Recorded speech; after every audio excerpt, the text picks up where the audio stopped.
Hello, അപ്പോൾ എല്ലാവർക്കും പുതിയൊരു വീഡിയോയിലേക്ക് സ്വാഗതം. ഞാൻ ഈ ചാനൽ ത്രൂ പരിചയപ്പെടുത്തിയിട്ടുള്ള ഏറ്റവും ലേറ്റസ്റ്റ് ആയിട്ടുള്ള ഡ്രോ ആണ് ഡ്രീം ദുബായ്. ഒരുപാട് ഡ്രോ അവൈലബിൾ ആണ്. അപ്പൊ അതിലെങ്ങനെയാണ് പാർട്ടിസിപ്പേറ്റ് ചെയ്യാൻ അറിയണം താല്പര്യമുള്ള ആൾക്കാർക്ക് ഡിസ്ക്രിപ്ഷനിലുള്ള ലിങ്കിലുള്ള വീഡിയോ കണ്ട് മനസ്സിലാക്കാൻ പറ്റുന്നതാണ്. അപ്പൊ ഈ വീഡിയോയിൽ ഡ്രീം ദുബായ് കസ്റ്റമർ കെയർ സർവീസിൽ എങ്ങനെയാണ് കോൺടാക്ട് ചെയ്യാന്നുള്ളതാണ് എക്സ്പ്ലെയിൻ ചെയ്യുന്നത്.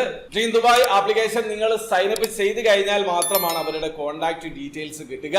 അപ്പൊ അവരോട് നിങ്ങൾക്ക് ചാറ്റ് ചെയ്യാൻ പറ്റും. അവരുടെ മെയിൽ അഡ്രസ്സും അവൈലബിൾ ആണ്. അപ്പൊ നിങ്ങൾ ഡ്രീം ദുബായ് ആപ്ലിക്കേഷനിൽ വന്ന് മുകളിലുള്ള പ്രൊഫൈൽ എന്നുള്ള ഭാഗത്ത് ക്ലിക്ക് ചെയ്ത് കഴിഞ്ഞ് സ്ക്രോൾ ചെയ്ത് കഴിഞ്ഞാൽ നിങ്ങൾക്ക് ഇവിടെ കാണാൻ പറ്റും അവരെ കോൺടാക്ട് ചെയ്യാനുള്ള നമ്പറും അതുപോലെ തന്നെ ഇമെയിൽ അഡ്രസ്സും അവൈലബിൾ ആണ്. അതുപോലെ നിങ്ങൾക്ക് വാട്സ്ആപ്പ് ത്രൂ ചാറ്റ് ചെയ്യാൻ പറ്റും, അതല്ലെങ്കിൽ ഇൻസ്റ്റഗ്രാം അക്കൗണ്ട് ത്രൂ ചാറ്റ് ചെയ്യാൻ പറ്റും. ഇതേ രീതിയിൽ നിങ്ങൾക്ക് വളരെ സിമ്പിൾ ആയിട്ട് അവരെ കോൺടാക്ട് ചെയ്യാൻ പറ്റുന്നതാണ്. എന്തെങ്കിലും സംശയം ഉണ്ടെങ്കിൽ അവർക്ക് മെയിൽ അയക്കുക, അതല്ലെങ്കിൽ നിങ്ങൾക്ക് വേറെ എന്തെങ്കിലും കാര്യം എൻക്വയറി ചെയ്യണം എന്നുണ്ടെങ്കിൽ അവർക്ക് മെയിൽ അയച്ചാൽ മതി. അതല്ലെങ്കിൽ ഇതേ രീതിയിൽ ഇവിടെ കൊടുത്ത് വാട്സ്ആപ്പ് ത്രൂ അതല്ലെങ്കിൽ മൊബൈൽ നമ്പർ ത്രൂ നിങ്ങൾക്ക് കോൺടാക്ട് ചെയ്യാൻ പറ്റുന്നതാണ്. അപ്പോൾ വീഡിയോ ഇഷ്ടപ്പെടുമെങ്കിൽ ലൈക്ക് ചെയ്യുക, ചാനൽ സബ്സ്ക്രൈബ് ചെയ്യാത്തതാണ് സബ്സ്ക്രൈബ് ചെയ്യാൻ നിങ്ങളെ സപ്പോർട്ട് എല്ലാവരും. അടുത്ത വീഡിയോ കാണും വരെ ബൈ.